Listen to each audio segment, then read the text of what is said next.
ada neraka. Mungkin dari kecil kita itu didoktrin dengan mudahnya, ya hanya ada dua pilihan dalam hidup. Mau masuk surga atau mau masuk neraka. Dan neraka itu selalu menjadi hal yang menakutkan. Nah, makanya saya buat di sini. Jalan kan slide-nya? Jelas, Bapak. Jalan ya. Bilang kalau nggak jalan ya. Neraka itu selalu jadi nomor 2 dalam kematian. Betul ya? Tanpa kita sadari, teman-teman, neraka itu hanya menjadi second option. Kenapa? Di dalam setiap penghiburan, di saat orang Kristen meninggal atau di rumah duka, tidak akan pernah ada pendeta yang mengucapkan orang yang meninggal tersebut masuk neraka. Nggak mungkin ya. Itu nggak mungkin. Betul ya? Neraka itu selalu menjadi nomor 2. Begitu juga dengan jualan-jualan rohani. Siapa mau masuk surga?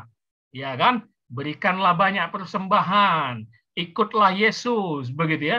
Neraka itu jarang sekali diomongi. Dia selalu menjadi pilihan kedua. Nah, ini yang perlu kita kritisi pada hari ini, ya. Nah, pertanyaan berikutnya, benarkah neraka itu tempat siksaan kekal? Gitu ya. Benarkah neraka itu tempat siksaan kekal? Itu si Deva kenapa coret-coret ya? Kalian lihat coretan nggak? Lihat, Pak. Ini kenapa dicoret? Oh, kalian bisa nyoret ya? Kalau pakai HP bisa, Pak. Oh, jangan ketekan ya itu ya. Si Deva tuh. Oke ya. Neraka itu tempat siksaan kekal yang sering kita dengar dari cerita orang tua kita zaman dulu. Apa itu?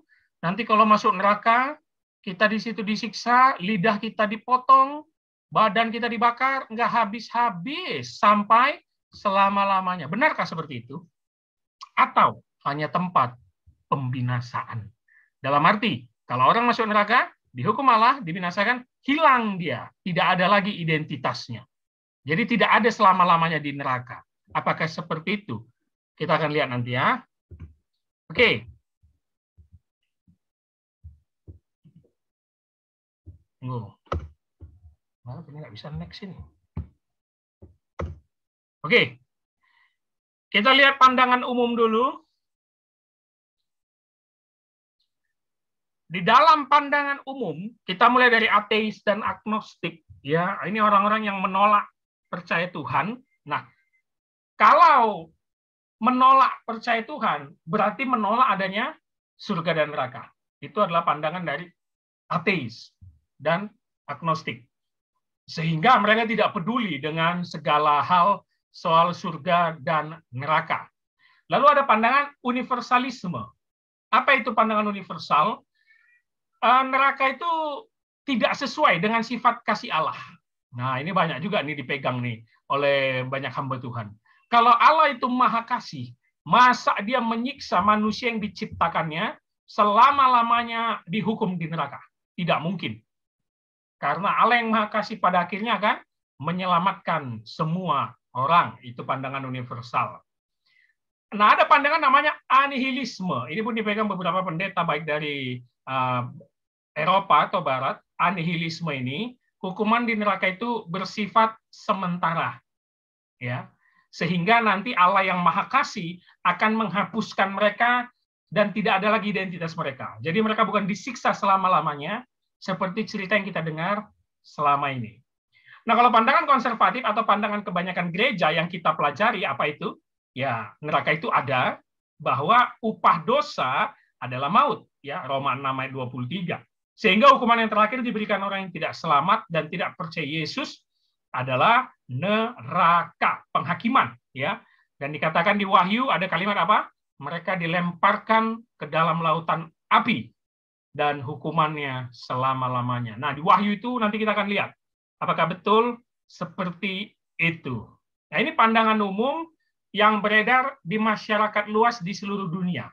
Ada ateis yang tidak percaya adanya surga neraka, universal yang tidak percaya penghakiman kekal di neraka karena Allah yang maha baik, anihilisme, hukuman di neraka bersifat sementara, dan pandangan umum atau pandangan kita konservatif, neraka itu adalah hukuman selama-lamanya yang diberikan kepada orang yang tidak percaya. Oke. Saya ingin menarik teman-teman untuk belajar dari sisi sejarah kuno. Yang di dalam legenda ada namanya Nabi Zoroaster. Atau disebut kepercayaannya Zoroastrianisme. Nah, umumnya di dalam agama Abrahamik ya, atau agama Samawi, yaitu Yahudi, Kristen, dan Islam, konsep surga neraka itu erat sekali dipercaya. Ya, Yahudi percaya surga neraka, Kristen percaya surga neraka, Islam percaya surga neraka. Begitu juga konsep setan atau iblis. Nah, kepercayaan Zoroastrian ini berkembang di Iran atau Persia kuno pada zaman dulu. Ada yang disebut namanya Nabi Zoroaster. Dan pada legenda zaman dulu ada 3 bagian. Fohu mana pikiran yang baik itu menunjuk kepada manusia. Ada Ahura Mazda, yaitu Tuhan yang baik atau Tuhan yang arif. Dan ada juga Angra Mainyu, penghancur. Nah, ini kepercayaan dari orang-orang Persia yang nanti katanya pikiran-pikiran ini yang diadopsi oleh orang-orang mulai dari Yahudi. Nah, sebagai hal yang sempurna, Ahura Mazda, yaitu Tuhan yang arif, berdiam di dalam surga atau tahta tertinggi di atas langit. Sedangkan Angra Mainyu, ini yang dianggap setan atau iblis, berdiam di dasar-dasar kedalaman neraka. Ya, jadi ini suatu pemahaman yang sangat kuno pada zaman dulu di Persia. Nah, ini yang disebut dualisme kosmik, teman-teman. Apa itu? Ada kebaikan, ada kejahatan. Ada baik, ada buruk. Ada Tuhan, ada iblis. Dualisme. 2 selalu perbandingannya. Kekuatan kebaikan dari Tuhan yang arif, Ahura Mazda, sebagai energi kreatif, dan kekuatan kejahatan Angra Mainyu, itu adalah kekuatan dari setan yang menuju kepada neraka. Jadi, sorga dan neraka dipahami pada zaman dulu adalah akibat dari hal yang bermula dalam pikiran manusia yang kemudian mendorong manusia apa? Berkata dan bertindak. Saya kasih contoh teman-teman ya. Teman-teman kan dulu pernah ditakut-takuti kan tentang neraka. Nah, itu yang menjadi bahaya, pernah ditakut-takuti tentang neraka. Sehingga kalau kita buat dosa, apa selalu dibilang orang tua kita atau guru-guru kita? Awas, nanti kau masuk neraka, gitu kan? Nah, sorga selalu menunjuk kepada orang baik, gitu kan? Banyaklah berbuat baik supaya kau masuk sorga. Ini yang dianggap dari pemahaman Zoroastrianisme itu sebenarnya hanya pikiran manusia sehingga mempengaruhi tindakanmu.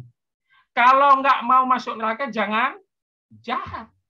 Kalau mau masuk surga harus baik. Itulah pemikiran-pemikiran yang diadopsi oleh manusia. Jadi sebenarnya bagi pemahaman Zoroastrianisme ini hanya ada di pikiran. Surga neraka itu tidak ada. Begitu ya. Nah, selanjutnya kita lihat latar belakang mulainya di Yahudi atau Kristen, ya.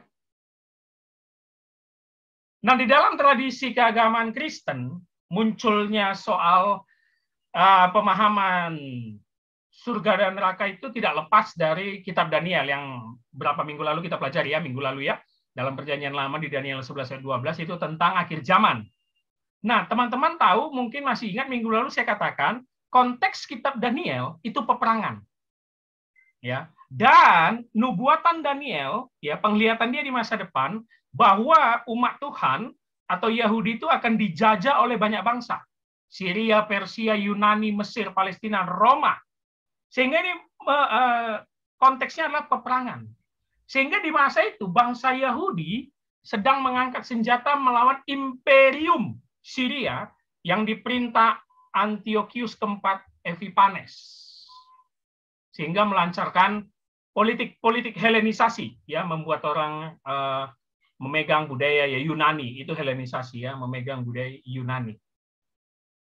Nah, Sehingga diciptakanlah konsep surga dan neraka. Di dalam komunitas keagamaan dan di dalam bangsa beragama. Yang artinya para pemimpin perang memberikan propaganda, memberikan berita.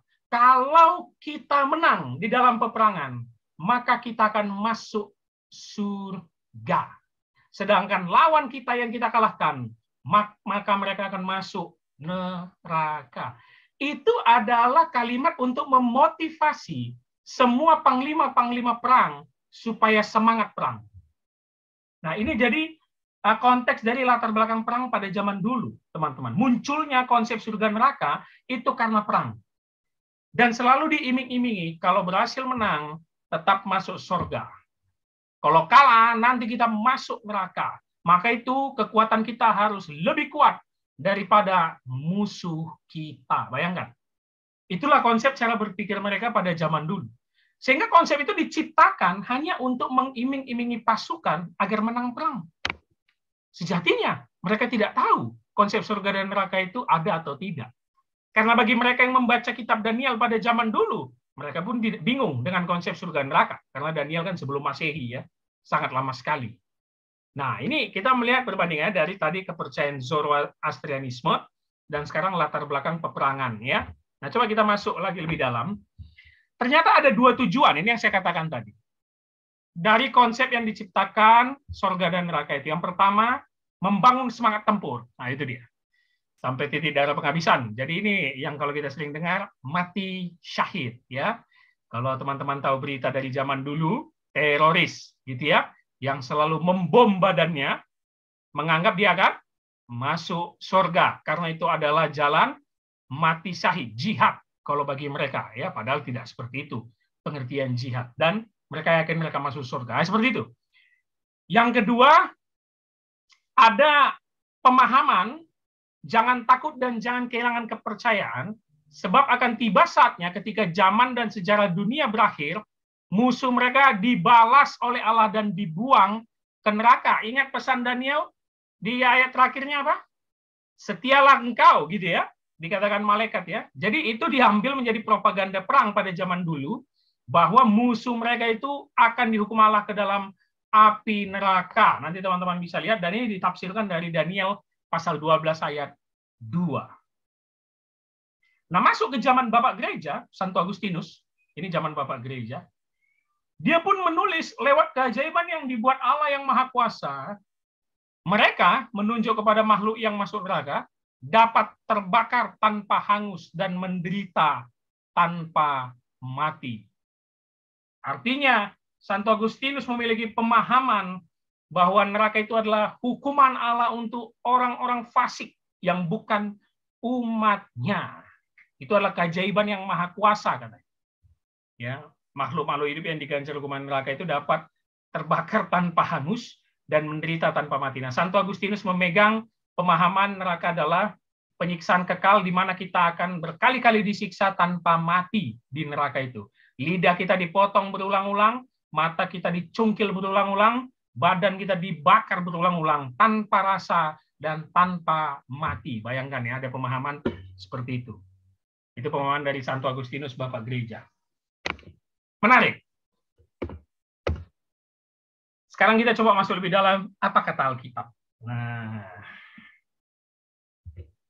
Alkitab sendiri menggunakan banyak sekali kiasan tentang neraka, betapa menderitanya orang di neraka. Yang pertama, api yang tidak pernah padam. Betul ya? Dikatakan api yang tidak pernah padam. Lalu yang kedua, ulat-ulat yang tidak bisa mati. Lalu yang ketiga, kegelapan yang paling gelap. Lalu yang keempat, terdapat ratapan dan kertak gigi. Sejenak kita perhatikan ungkapan-ungkapan ini sedikit bertentangan. Kalau gelap yang paling gelap, padahal di neraka ada api yang tidak pernah padam, kok bisa gelap? Nah, kan gitu ya. Ada api yang nggak pernah padam, tapi kok gelap? Ya kan, api itu kan justru bikin terang gitu kan, bikin panas, bikin cahaya yang terang. Kenapa dikatakan api yang tidak pernah padam dan kegelapan yang paling gelap?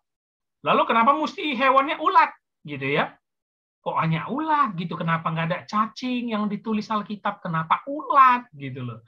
Nah ini yang perlu kita kritisi. Nah terdapat ratapan dan kertak gigi, nah ini pun banyak penafsir. Apa maksudnya ratapan dan kertak gigi? Ada yang bilang ketakutan, oke kita terima. Kalau kita ketakutan itu kan kita kayak ngelihat kiri kanan gitu ya kan, meratap dan kita ketakutan sambil menggertakkan gigi kita. Tapi penafsiran yang berikutnya lebih masuk akal. Apa itu? Ratapan dan kertak gigi kedinginan. Biasanya kita kan kertak gigi itu karena kedinginan. Betul ya? Misalnya kita habis mandi di suatu tempat yang dingin, naik ke darat, habis berenang gitu, pasti kedinginan gigi kita tanpa kita sadari, kertak dia kan. Nah, kalau ini maksudnya kedinginan, lah tadi kan ada api yang tidak pernah padam. Masa kedinginan? Nah, sehingga banyak para ahli meyakini ini hanya metafora. Jangan ditafsirkan secara betul-betul api ulat gelap kertak gigi. Bukan. Yang artinya orang-orang berdosa itu dipisahkan dari hadirat Allah. Sehingga mereka di dalam kehidupan yang gelap. Api itu menandakan penghangusan, pembinasaan. Hidup kalian di dalam kegelapan. Tidak mendapatkan terang cahaya Kristus lagi. Nah, itu maksudnya penafsirannya. Nah, ini perlu kita pikirkan ulang, teman-teman. Ini betul-betul metafora atau keadaan nyata. Ya. Yang pasti, neraka itu adalah bentuk hukuman Allah kepada orang fasik. Nah, itu pemahaman Alkitab. Sehingga saya mau katakan, ada note di sini saya tulis, jangan pernah percaya kesaksian orang yang ke surga dan neraka. Jangan pernah percaya, ya. Jangan pernah percaya kesaksian orang yang ke surga atau neraka. Karena biasanya kesaksian mereka tidak sesuai dengan gambaran Alkitab. Gitu ya. Ada bahkan yang merekam teriakan orang di neraka gitu ya. Nah, itu udah jelas bohong ya. Dia ngerekamnya pakai apa? Pakai handphone kali ya. Dia mimpi dulu, habis itu ke neraka, ngerekamnya pakai handphone. Enggak ya. Jadi, kesaksian orang ke surga neraka itu, saya kasih tahu sama teman, jangan percayalah. Mau pendeta kayak manapun yang ngomong, jangan percayalah. Karena hari ini saja, kita membicarakannya. Betulkah neraka itu ada atau enggak? Nah, makanya kita berpikir kritis di dalam pembelajaran siang hari ini. Nah, selanjutnya. Saya ingin menjelaskan, balik lagi lebih dalam untuk memahami Alkitab tentang neraka ini. Perjanjian Lama, perhatikan ini, tidak mengenal konsep neraka sebagai tempat siksaan kekal. Nah, ini dulu. Kalau teman-teman adalah orang yang percaya neraka itu siksaan kekal, teman-teman harus tahu, Perjanjian Lama tidak mengatakan seperti itu.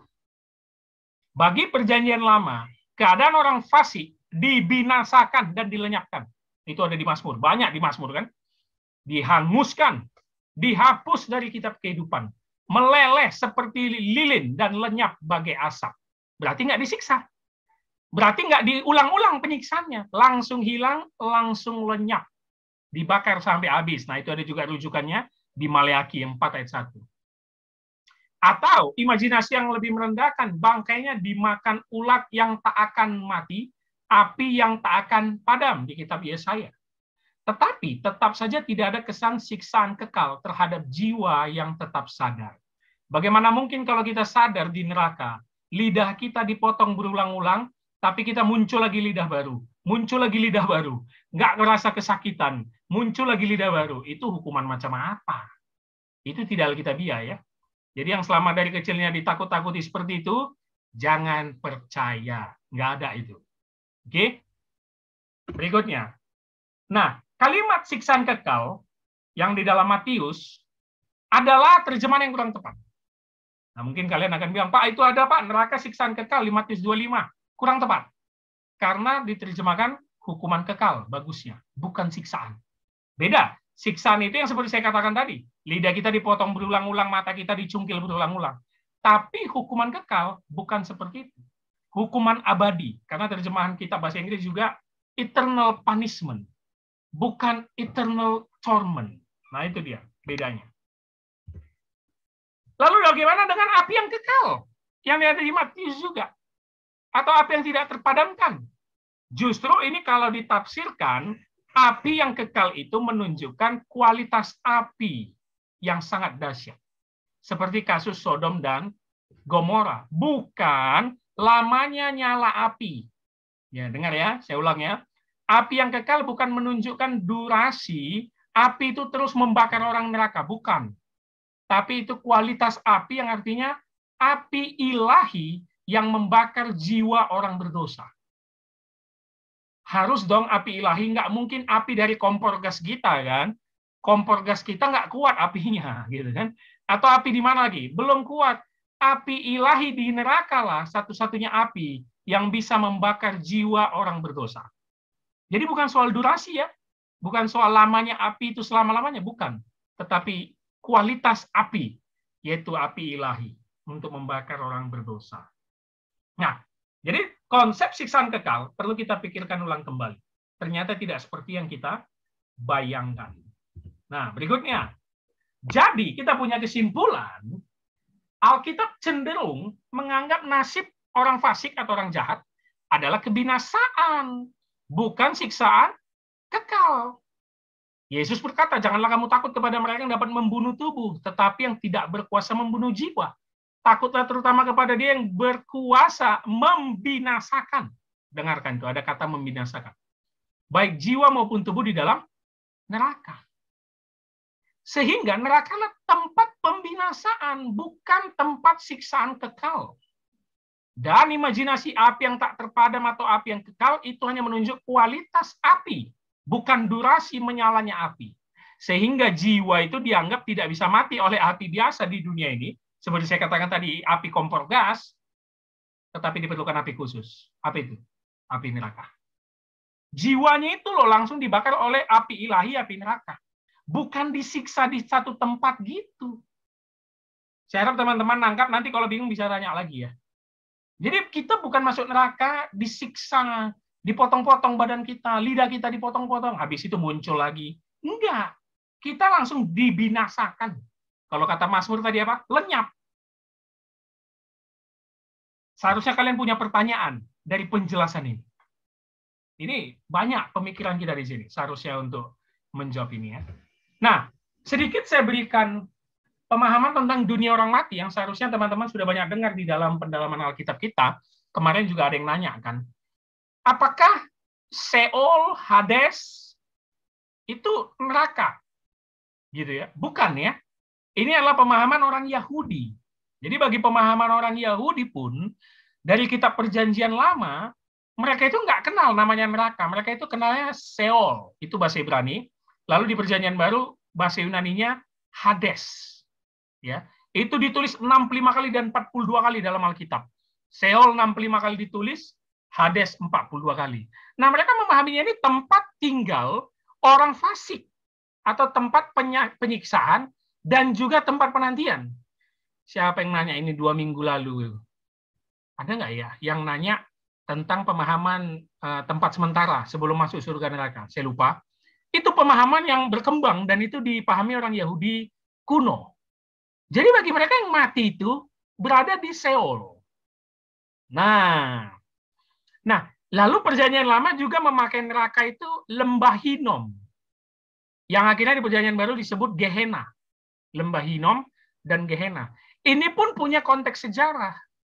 Ternyata tempat ini adalah tempat pengorbanan dewa Molok. Teman-teman baca Perjanjian Lama, bangsa-bangsa asing itu memuja dewanya dengan mempersembahkan anaknya untuk dibakar. Ya, itu namanya lembah Hinom di Perjanjian Lama. Di Perjanjian Baru itu Gehenna yang menunjuk kepada tempat pembakaran sampah. Nah, ada kalimat tempat pembakaran sampah. Inilah yang ditarik menjadi konsep neraka, tempat pembakaran. Padahal pemahaman mereka pada zaman mereka, Gehenna itu bukan neraka. Gehenna itu tempat pembakaran sampah doang. Nah, jadi Seol dan Hades itu tempat sementara, tempat penantian. Belum surga dan nerakanya. Dan lokasinya mereka percaya di inti perut bumi. Di dasar gitu ya. Makanya teman-teman pernah ada yang bilang neraka itu di bawah kan? Surga itu di atas. Nah munculnya dari pemikiran seperti ini. Karena mereka juga meyakini Seol itu, tempat dunia orang mati itu di bawah. Dan cerita yang paling masuk akal bagi mereka, kisah Korah yang memberontak Musa. Teman-teman seharusnya sudah baca kitab Bilangan itu ya. Korah memberontak Musa, dia ditelan perut bumi. Ya, tanah itu terbelah dua, kayak terjadi gempa. Lalu Korah dan para orang-orangnya, ada ratusan ribu yang meninggal, yang memberontak Musa, ditelan bumi. Sehingga mereka meyakini Seol atau tempat penantian orang mati itu di bawah, ya, di tanah gitu ya. Bahkan ada saya dengar kesaksian peneliti arkeologis, dia mendengar teriakan orang minta ampun di bawah tanah gitu ya, sehingga dia berkesimpulan neraka itu ada di bawah. Ya enggak lah, karena tahu kita neraka ada di mana, masa di bawah tanah. Tapi itulah pemahaman dari Alkitab Perjanjian Lama dan orang-orang kuno. Nah, ini gambar di sebelah kanan ini, teman-teman lihat, ini adalah gambar yang membentuk mindset seluruh dunia yang digambar oleh Dante. Dante ini seniman, teman-teman bisa Google. Ini ada juga di film Da Vinci Code, kalau nggak salah. Ya. Jadi dialah yang membentuk pemikiran neraka itu banyak jenjangnya. Jadi yang paling bawah itulah tempat yang paling mengerikan. Ini juga lah yang membuat pemahaman neraka itu ada di bawah. Lihat, ini dataran bumi nih. Hijau kan? Rumput hijau semua. Di bawah inilah neraka, kata si Dante. Dante ini seniman dan pelukis yang terkenal pada zaman dulu. Nah, sehingga saya mau sampaikan teman-teman ya, kalau kita nggak belajar, nggak mencari bahan, konsep pemikiran kita itu begitu sempit tentang surga dan neraka. Setuju nggak? Sempit. Karena dengarnya pertama dari orang tua, kedua dari guru agama, ketiga dari pendeta. Dan pendeta pun nggak mau menjelaskan lebih dalam. Sehingga pemahaman kita sempit, dan bahkan ada yang memegang tadi kategori pertama. Apa itu? Ditakut-takuti. Kalau buat jahat mati masuk neraka, kalau buat baik pasti masuk surga. Ya kan nggak sesimpel itu ya. Nah itulah gunanya kita mempelajari dari sisi sejarah dan dari sumber-sumber lainnya. Oke. Kalau begitu apa refleksinya untuk kita? Pertama, neraka. Betulkah memang tempat bagi orang berdosa yang tidak percaya Yesus? Seperti dikatakan Alkitab, upah dosa adalah maut. Bagaimana agama lain yang tidak percaya Yesus sampai matinya? Padahal hidupnya baik. Apakah langsung masuk neraka? Nah, itu perlu kita gumulkan. Hati-hati. Jangan selalu memakai Yohanes 14 ayat 6, Yesus satu-satunya jalan, untuk menghakimi orang yang tidak percaya. Itu nggak tepat. Kalau memakai Yohanes 14 ayat 6, maka semua agama lain masuk neraka. Nah, ini kan jadi ngeri kita pemikiran kita ini. Nah, itu kita gumulkan. Yang kedua, betul kan neraka asal-usulnya hanya dari propaganda perang yang diciptakan oleh orang-orang kuno saat perang dan diiming-imingi mereka akan mati syahid sehingga masuk surga. Betulkah neraka hanya pemikiran manusia, state of mind? Itu hanya ada di pikiran kita. Kalau buat baik masuk surga, kalau buat jahat masuk neraka. Itu pemikiran yang dibentuk manusia. Selanjutnya, neraka, tempat kekal, atau anihilisme, sementara saja. Setelah itu dibinasakan dan hilang bagaikan debu. Tidak ada lagi di neraka. Selanjutnya, neraka, lautan api, tempat penyiksaan orang fasik. Setujukah kita? Lalu kenapa ada kegelapan dan ratapan dan kertak gigi kalau memang ada lautan api?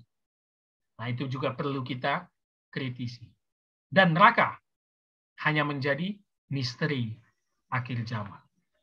Teman-teman yang hadir di Zoom ini, pikirkan semua ini variabel-variabel kita ini. Tunggu dulu. Jadi keluar. Ya. Pikirkan refleksi kita ini supaya teman-teman menjadi mahasiswa teologi yang berpikir kritis sekali. Ya. Kalau aku nih, kalian tanya, aku pegang tetap yang ini. Cari yang aman aja ya. Neraka itu adalah misteri akhir zaman. Udah, cari yang aman aja. Ya. Tapi kalau mau cari nggak aman nih, cari nggak aman.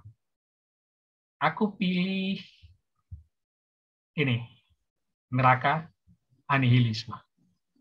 Merujuk kembali lagi kepada sifat Allah yang maha kasih. Walaupun dia adil, aku yakin kasihnya lebih besar. Tidak mungkin menyiksa orang selama-lamanya di neraka. Ini kalau aku ya. Saya punya cerita, tolong diperhatikan, ini penutup. Alkisah Ada seorang jemaat bertanya kepada pendetanya, Pak Pendeta, apakah Bapak setuju hanya percaya Yesus jalan masuk surga? Pendeta menjawab, tentu Pak, saya percaya itu. Bagus Pak. Maka dari itu Pak Pendeta, Bapak harus lebih banyak memberitakan kepada agama-agama lain supaya mereka tidak masuk neraka Pak. Beritakan Injil Pak Pendeta. Beritakan Yesus satu-satunya jalan Pak Pendeta supaya mereka jangan masuk neraka Pak. Kasihan gitu ya. Pendeta menjawab, hehehe, ketawa gitu ya. Hehehe. Tidak seperti itu Pak. Saya tanya sekarang Bapak, Bapak mau masuk nirwana kah? Wow, ditanya pendeta nih, Bapak mau masuk nirwana kah? Langsung jemaat menjawab, loh, ya enggak lah. Buat apa saya mau masuk nirwana? Saya mau masuknya surga kok. Gitu ya. Jemaat dengan tegas menjawab, saya tidak perlu nirwana, saya maunya surga. Pendeta mengeluarkan jawaban pamungkas. Benar, Pak. Orang Buddha maunya masuk nirwana, Pak. Bukan surga. Dan jemaat pun bingung. Sekian presentasi saya. Haleluya. Gimana? Ada pertanyaan?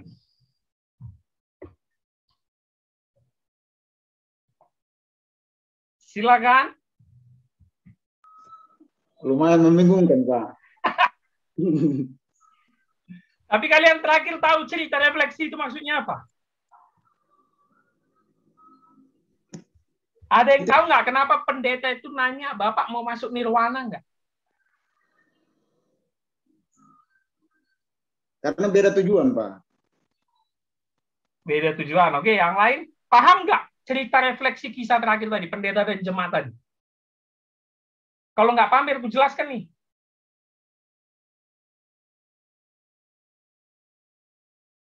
Coba, paham nggak? Adi, paham Adi? Bingung, Pak. Kok Tasya paham? Paham sih, Kak, tapi lebih enak dijelasin. Ya, pemahaman Tasya kayak mana? Apa ya, orang itu kan punya keyakinan yang berbeda, punya pemahaman yang berbeda gitu. Jadi kita nggak bisa maksain kepercayaan kita kepada orang lain karena ya beda. Betul. Karena surganya beda gitu. Gitu kan? Teman-teman dengar ya, surganya beda. Nggak usah sama Buddha yang nggak percaya surga. Mereka percaya nirwana kan, bukan surga. Nggak usah sama mereka, terlalu jauh. Sama rekan kita Muslim saja, surga kita beda loh. Beda kan? Mereka percaya di surga ada 70 perawan kan? Iya kan? Yang akan menerima mereka di surga kan? Lah itu kan beda sudah sama kita. Nah, pertanyaannya kalau kita kritisi, berarti surga ada banyak. Nah, kalau surga ada banyak, berarti Tuhan pun banyak. Artinya di dalam kehidupan beragama, dengarkan teman-teman, inilah yang akhirnya banyak jadi pendeta radikal gitu ya, Kristen radikal yang nggak belajar. Apalagi kasus sekarang kalau teman-teman lihat Facebook atau media sosial tuh, pendeta Saifuddin Ibrahim tuh, ya kan, yang menyuruh mencabut 300 ayat Al-Quran. Itu kan terlalu bodoh ya. Aku salut dengan beliau, keberanian beliau, salut dengan penginjilan beliau, tetapi kebablasan. Dan aku tahu beliau ini nggak belajar. Beliau ini belajar berangkat dari agama sebelumnya yang pintar. Dia itu kan jago juga ya. Di dalam hadis Al-Quran dia jago juga. Tetapi di Kristennya dia nggak mau belajar lebih dalam. Sehingga kebablasan. Masa disuruhnya Menteri Agama mencabut 300 ayat Al-Quran. Ngapain? Itu bukan ciri-ciri orang Kristen, teman-teman. Ya, artinya apa? Balik lagi, di dalam kehidupan beragama yang begitu banyak, kita nggak boleh jualan surga dan neraka. Karena nerakanya aja, surganya aja beda. Belum lagi ke Hindu dan Buddha yang begitu berbeda. Nah, itu kalau di dalam kehidupan beragama. Oke, dari materi. Yang bingung di mana, Bayu? Dari pemahaman yang tadi Bapak sampaikan. Dari sisi sejarah ya? Iya, sisi sejarah, terus dari seperti tadi agnostik dan lain-lain, Bapak. Dan juga dari Alkitab sendiri bukan terlalu jelas secara fisik neraka itu seperti apa. Karena memang nggak ada, baik. Berarti begini, Pak. Berarti secara fisik neraka itu memang tidak ada. Fisik ini maksudmu tempat ya? Iya, iya. Nggak ada. Di Alkitab juga nggak ada. Kan? Dan berarti neraka itu hanya... Ya, surga juga kan nggak ada, baik. Iya, Pak. Berarti maksud neraka di sini artinya sudah tidak ada lagi hadirat Allah bagi orang-orang yang tidak percaya, begitu? Betul, Pak? Itu pemahaman Alkitab kita. Ya, sehingga mereka hanya merasakan kegelapan, ratap tangis dan ketegi gitu. Artinya sudah tidak ada lagi sukacita dan sejahtera di situ. Tapi mereka masih hidup di bumi. Sampai pada akhirnya bukan hidup di bumi. Tentu di tempat yang sudah dunia berbeda. Sama kalau kita percaya Taman Firdaus dan surga. Ya, kita kan nggak di bumi lagi. Nah, yang menjadi pertanyaannya, baik, metaforakah tadi ulat, gelap, dan itu satu. Kedua, apakah memang orang berdosa ini disiksa kekal atau lenyap, dibinasakan? Nah, itu aja, baik. Kau pilih yang mana? Yang pertama metafora, Pak. Metafora, setuju ya? Ya, setuju. Setuju. Nah, yang kedua, tentu pemikiran kita kan selama ini siksaan kekal, kan? Iya, siksaan kekal.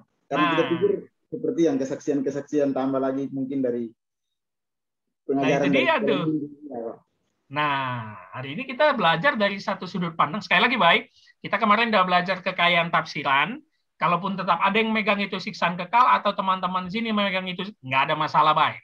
Itu bukan kalian salah, bukan kalian sesat. Itu memang pemahaman teologis dari zaman dulu, bahwa neraka itu siksaan kekal. Tapi hari ini, aku mengajak teman-teman nih berpikir kritis nih. Ada sumber-sumber yang mengatakan itu pembinasaan, bukan siksaan kekal. Lenyap. Bahkan ada pendeta yang aku pernah dengar presentasinya, memang masuk neraka orangnya, disiksa, habis itu Allah datang, menyelamatkannya masuk surga. Itu lebih ngeri lagi tuh. Atau kalau kita tanya para pakar-pakar filsafat yang pintar-pintar, aku yakin jawaban mereka apa? Itu hanya state of mind, pikiran manusia. Itu pikiranmu doang, nggak ada kok surga dan neraka. Nah, gitu loh. Coba, gimana? Teman-teman ada yang mau kasih pendapat, coba? Atau ada ayat-ayat yang teman-teman baca gitu? Coba. Kalau saya pribadi sejauh ini belum terlalu mendalami, Pak. Artinya untuk surga dan neraka belum terlalu ini. Berarti Bayu ortodoks saja ya, berpegangan neraka itu siksaan kekal ya? Iya, Pak. Oke, nggak masalah. Jadi ada pemahaman seperti ini. Waduh, kok seperti ini? Makanya tadi saya juga sempat. Tapi puji Tuhan, Pak. Artinya sudah dicerahkan juga dengan Alkitab punya. Ya. Jadi tahu bahwa neraka itu tidak seperti yang kita omongkan selama ini. Betul. Jadi jangan terjebak dengan metafora-metafora itu ya, teman-teman ya. Tetapi ini bisa jadi satu alasan kita sepele dengan neraka, Pak. Karena kalau kita berpegangan pada hadirat Allah tidak ada, seharusnya tetap jangan sepele dong, baik. Iya kan? Masa kau mau di tempat yang hadirat Allah itu tidak ada gitu. Tapi Bapak, kalau kenyataannya orang-orang takut neraka karena ada api, ada siksaan, Pak. Betul. Kalau kita kan sekarang hidup begini. Kita hidup di dunia pun mungkin hadirat Allah ada, tetapi orang di luar sana mereka juga tidak percaya akan adanya Allah ada atau tidak, kita tetap hidup. Jadi kalau mereka tahu bahwa hadirat Allah ada atau tidak, mereka percaya bahwa hidup mereka akan begitu-begitu saja. Iya, itu orang-orang ateis itu merasa akhir hidup mereka udah lenyap bagaikan debu. Nggak ada kehidupan berikutnya. Padahal kita percaya di Alkitab bakal ada kehidupan berikutnya. Nah, kalau masuk surga, puji Tuhan, kita sudah mempercayai seperti yang dikatakan Paulus, kita langsung bertatap muka dengan Kristus. Tidak ada lagi tangisan, tidak ada lagi ratap, gitu ya, dikatakan Yesus Kristus di kitab Wahyu. Tetapi problem di neraka ini selalu menjadi pertanyaan. Apakah Allah yang Maha Kasih begitu kejamnya menyiksa manusia yang diciptakannya di neraka terus-menerus? Atau memang dihukum secara hukuman kekal, habis itu hilang lenyap? Sehingga yang ada di surga itu adalah penghuni-penghuni pilihan yang tidak akan pernah dihilangkan. Nah, udah kayak Thanos ini nanti. Sekali jentikan jari hilang orangnya di neraka. Gitu ya. Nah, itu yang menjadi pergumulan kita, teman-teman. Tapi kan ada yang berkata bahwa jiwa manusia ini kan kekal, Bapak. Jadi mau dihilangkan seperti apa? Nah, itu. Jiwa itu dihilangkan dengan api kekal. Yang tidak mungkin dihilangkan dengan api di dunia ini. Kalau tubuh kita habis dimakan tanah. Tapi jiwa melayang kan. Antara surga ke neraka. Di neraka itulah dihilangkan oleh api kekal. Makanya neraka itu disebut api kekal. Hukuman kekal. Bukan durasinya tadi aku katakan kan baik. Bukan lamanya api itu. Tetapi melenyapkan jiwa yang kekal itu. Yang hanya bisa dihilangkan oleh api. Api kekal. Bisa, Pak. Nah, itu ya teman-teman ya. Terus yang tadi Pak, ilustrasi tadi yang terakhir. Ya. Itu juga masih sedikit bingung begini Pak.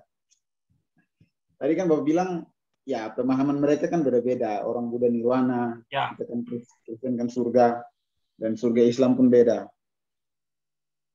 Jadi kita tidak, seolah-olah saya tangkap begini Pak. Kita tidak perlulah untuk memberitakan keselamatan bagi mereka. Toh tujuan kita juga beda. Atau bagaimana?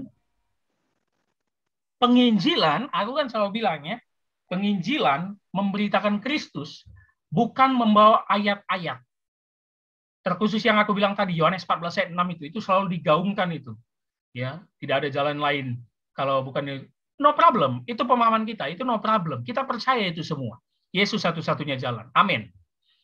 Tetapi dalam penginjilan, apalagi masyarakat majemuk Indonesia, ada 5 agama, bahkan 6 agama kita ya, Konghucu kan diakui juga ya, ada 6 agama. Itu bukan menjadi ciri Kristen, membawa-bawa itu. Penginjilan adalah menghadirkan kerajaan Allah di tengah masyarakat. Artinya apa? Karaktermu aja baik. Karakter Kristus itu aja kau tampilkan sama orang-orang beda agama. Dari situ itu sudah penginjilan, sehingga kalau Tuhan berkehendak lewat Roh Kudus, orang itu diubahkan sendiri, baik. Iya. Diubahkan sendiri. Jadi bukan berarti kita jual ayat, teriak-teriak, walaupun ada, zaman dulu kayak gitu ada juga. Dan ada juga yang percaya. Betul. Tapi lihat konteks dong, kita di Indonesia ini, 6 agama di sini. Kalau ke Amerika kok masih mending, Amerika itu mayoritas Kristen. Ya kan? Mereka enak. Kalau kita Indonesia, yang Kristen juga minoritas. Kita bukan untuk mengajak-ajak mereka, bukan kristenisasi, bukan. Tetapi menghadirkan keadilan sosial. Bagaimana kita bermasyarakat dan menciptakan perdamaian. Makanya kasus Syafruddin Ibrahim kemarin, itu banyak pendeta dari PGI minta maaf sama umat muslim. Minta maaf loh, padahal sesama Kristen kita, tapi kita yang minta maaf ke umat muslim, padahal pendeta Syafruddin Ibrahimnya seakan-akan membela Kristen, gitu ya. Ingin menghilangkan 300 ayat Al-Quran. Minta maaf. Artinya apa? Yang penting itu tercipta kedamaian dan keadilan sosial. Itu aja. Dari karakter Kristus itu. Makanya kenapa Kristus disebut teman pendosa? Nah, doakan ya. Ini buku saya yang terbaru ini nanti. Buku ke-6 di tahun ini terbit. Judulnya Friend of Sinners. Yesus itu teman pendosa. Teman bagi orang berdosa. Yesus itu datang aja, baik.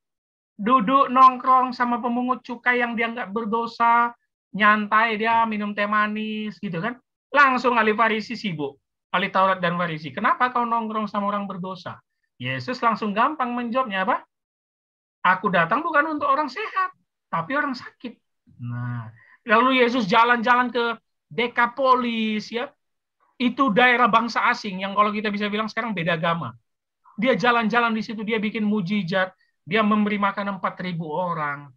Jadi actionnya dia actionnya. Nggak ada dia itu kasih ayat ke orang asing, bertobatlah, kerajaan Allah sudah dekat. Nggak ada. Itu kasih ayat ke orang Yahudi, bertobatlah, kerajaan Allah sudah dekat. Nah, jadi actionnya itu, Pak. Gitulah. Bisa ya? Sedikit, Pak. Artinya begini, Pak.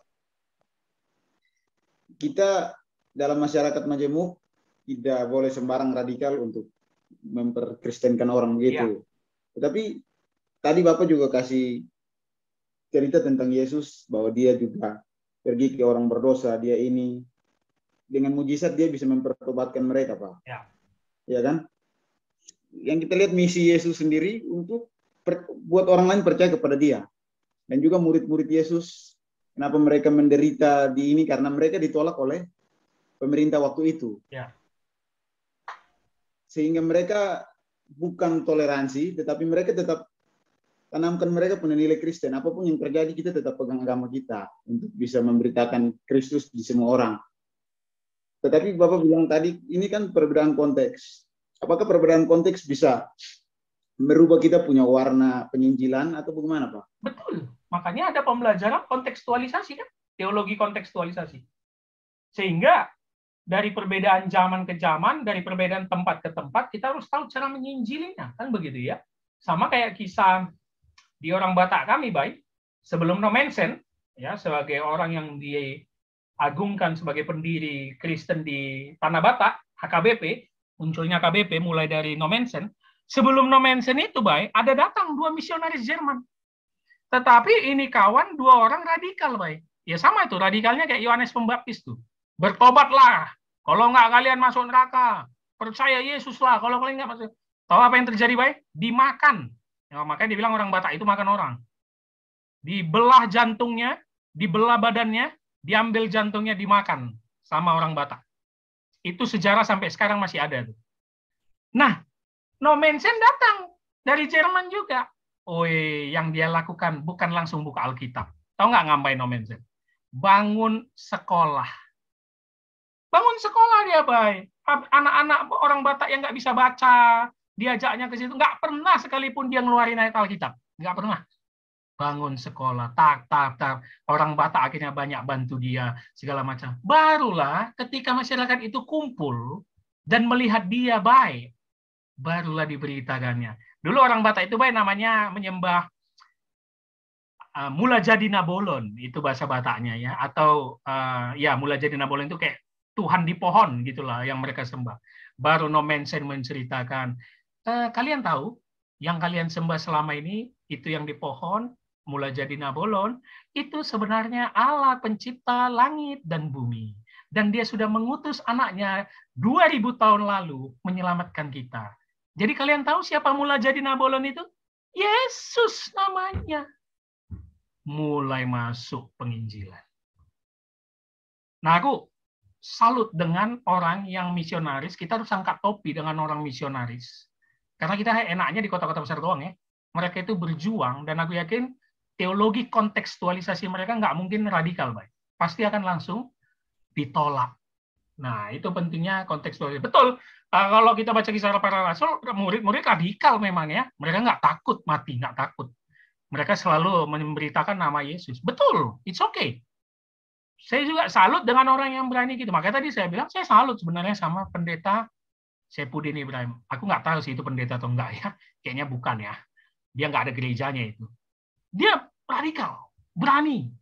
Nah, tapi kalau kita yang belajar teologi baik, alangkah baiknya kontekstualisasi. Gitu. Siapa ya? Ya, Pak, siap. Makasih, Pak. Teman-teman lain ini antara nggak ngerti, diam, nggak mau nanya, atau gimana nih? Yuk, buka suara dulu yang lain. Bingung, Pak. Nah, Cindy, bingungnya di mana? Kasih tahu dong. Bingung semuanya, Pak, dari awal sampai akhir. Nerakanya, Pak. Hah? Bingung sama nerakanya, Pak. Nggak usah bingung lah, kan Cindy pasti masuk surga, kan? Dia pernah pergi ke neraka, jadi bingung, Pak. Oh iya ya, Cindy pernah ya? Punya pengalaman ya? Naik turun 3 kali, dapat tiket VIP, Pak. Kebayang. Oke, Cindy, selama ini pemahamannya apa tentang neraka? Coba. Pemahamannya kayak tadi, Bapak, yang katanya ada ulat, terus lidah kita dipotong-potong. Potong-potongnya. Nah, itu yang lidah dipotong-potong karena suka bohong katanya ya, semasa hidupnya gitu ya. Yang matanya dicungkil karena suka nonton film porno gitu ya. Matanya dicungkil-cungkil. Terus apa lagi? Sama Michael Jackson, Pak. Disiksa. Oh iya, itu juga banyak kesaksian tuh. Michael Jackson didengar tersiksa di neraka. Ngeri kali, Pak. Ini sambil tersiksa gitu kan. Nggak masuk akal. Ya, nggak apa-apa Cindy. Jadi Cindy hari ini sebenarnya bingung itu karena ada pemahaman baru. Itu Cindy. Aku juga belajar teologi itu bingung awalnya karena kok selama ini nggak pernah ku dengar ya. Itu biasa. Itulah yang namanya belajar, memasuki hal baru. Nah, jadi kalau bingung nggak apa-apa. Cuma jangan terlalu lama bingungnya, gitu kan. Harus betul-betul dibaca ulang, dipelajari lagi, gitu. Nah, ini kan nanti ditayangkan di YouTube, jadi bisa ditonton lagi ya, Cindy ya. Dibaca-baca lagi. Iya Bapak, kalau seandainya ini kalau menurut pemikiran orang-orang pasti saja mereka berpikir mereka bisa menyepelekan itu surga neraka Bapak. Betul. Ya kayak si Bayu tadi bilang. Nggak usah kita bongkar topiknya ini. Sampai sekarang yang nggak percaya surga neraka juga udah nganggap sepele kok, gitu kan. Apalagi yang sekarang kita ketahui bahwa ternyata banyak sumber-sumber cara berpikir neraka itu. Nah, pemahaman kita yang berkata, kalau begitu Pak, orang bisa menganggap sepele neraka, itu terbentuk dari yang tadi poin state of mind itu, Cindy. Dari kecil itu kita udah ditakut-takuti. Kalau jahat masuk neraka, kalau baik masuk surga. Itu kan ajaran orang tua sebenarnya. Ya kan? Yang diturunkan dari gereja pada zaman dulu. Padahal kalau kita balik ke Alkitab juga nggak sesederhana itu dong. Kita percaya kita selamat bukan karena perbuatan baik, kan anugerah, bukan karena perbuatan baik, kan begitu. Orang yang jahat sekalipun bisa diselamatkan Yesus. Nah, itu pemikiran kuno itu, Cindy. Nah, itu yang hari ini Cindy harus perbaharui, ya, ditingkatkan. Tentu kita harus mentaati perintah Allah supaya betul-betul kita menghargai anugerah yang diberikannya. Nggak sembarangan jadi berbuat jahat gitu ya, karena kita bilang, neraka itu nggak ada kok. Udahlah buat jahat aja, ya nggak gitu juga lah. Jangan kayak gitu. Gitu ya. Ya baik Bapak. Yuk, yang lain. Angel Nontanis. Angel, selama ini pernah ikut ya? Kok baru kuliah nih namanya nih? Angel, ayo, mana Angel nih? Begini Bapak. Berarti kita nggak boleh maksain agama lain masuk agama kita ya Bapak? Yo, janganlah, nggak bagus seperti itu. Nah, jangan, nanti kita ribut gitu ya. Inilah boleh kesaksian sedikit, Pak Zri? Pak Zri dengar nggak ya? Dengar, Pastor. Lagi di jalan? Iya, lagi di jalan, Pastor. Nah, Pak Zri, ini kan teman-teman tahu dari agama Islam ya, Pak Zri ya? Iya, Pastor. Nah, Pak Zri, kenapa akhirnya mau percaya ke Kristen? Karena saya ikut pacar. Enggak, Pastor. Iya. Lagi melihat kalau orang Kristen tuh dia pun enggak ada uang, enggak ada apa gitu tuh, damai ya gitu, Pak, Pastor. Damai ya. Hidupnya sederhana. Sederhana. Damai itu selalu ada gitu, Pak Pastor. Tetapi kalau di Islam kan, yang agama saya yang lama kan, kalau nggak ada duit kan udah ngeluh. Oke. Pak Sri, ada yang menginjili nggak supaya masuk Kristen? Itu yang bantu bimbing saya sekarang sih hanya Bu Vera sama Pak Ongen. Oke. Nah, diiming-iming nggak masuk Kristen pasti masuk surga? Belum ada sih, Mas. Nah, nggak usah. Ya memang nggak usah dibilang itu gitu loh. Nggak perlu. Masa kita mau narik agama dari agama seberang, iming-imingnya Yesus satu-satunya jalan ke sana? Nggak perlu. Jadi Pak Sri kan sekarang lagi bergumul nih teman-teman ya. Pak Sri ini banyak kontak saya, kita belajar supaya dia memahami Yesus lebih dalam. Saya anjurkan sama Pak Sri ini ya ini. Mulailah baca Alkitab pelan-pelan, dan kedua ya melihat gaya hidup Yesus yang ada di Injil ya. Matius, Markus, Lukas, Yohanes. Gitu loh. Dan Pak Sri sudah menghadapi banyak tantangan. Teman-teman tahu minggu lalu dia cerita dia sudah tidak diakui keluarganya. Sudah mau diusir gitu. Nah, ini yang perlu kita kuatkan dia. Bukan mengiming-imingi surganya, tetapi kita kuatkan imannya bahwa memang mengikut Yesus adalah pikul salib gitu kan. Sangkal diri dan pikul salib. Begitu ya, Cindy ya. Oke. Kok pada hilang ya semua? Berarti begini, Pak. Daya tarik kita sendiri bukan dari kita punya perkataan bahwa kamu harus bertobat dan masuk surga. Tetapi dari perilaku tadi, seperti Saudara Fasri tadi, dia melihat orang Kristen punya perbuatan yang begitu rendah hati, begitu sederhana, sehingga itu menjadi daya tarik untuk beliau bisa mau percaya Kristen. Betul. Tapi baik, penginjilan tidak pernah satu arah dan tidak pernah satu metode, baik. Dalam arti, kalaupun ada pendeta atau mahasiswa teologi yang punya gaya memberitakan Injil, sah-sah aja, baik. Aku nggak pernah melarang orang yang keras memberitakan Injil, enggak. Itu mungkin gaya dia, baik. Dan jangan-jangan ada 1-2 orang yang ketarik. Artinya kita tidak pernah membatasi cara Allah bekerja dalam setiap diri manusia. Gitu. Gitu, Pak ya? Setuju, Pak ya? Ya, ngerti, Pak. Tapi pesan saya untuk kita di masyarakat majemuk, ya jangan keras-keras sekali. Gitu loh, ada nama agama loh di sini. Harus kita hormati. Jangan merasa kita aja pemilik surga, agama Kristen maksudnya ya. Walaupun kita memang percayanya Yesus penghuni surga, raja, kerajaannya di situ, gitu loh. Nah, kami dalam bulan April ini bersama Ibu Tasya ini adalah yang kedua kali memberikan bantuan untuk Yayasan Islam. Ya, karena April kan puasa ya, sudah puasa, dan menuju Lebaran kami sedang mengumpulkan dana untuk memberikan bantuan ke anak panti dan kaum duafa. Bahkan untuk renovasi masjid mereka.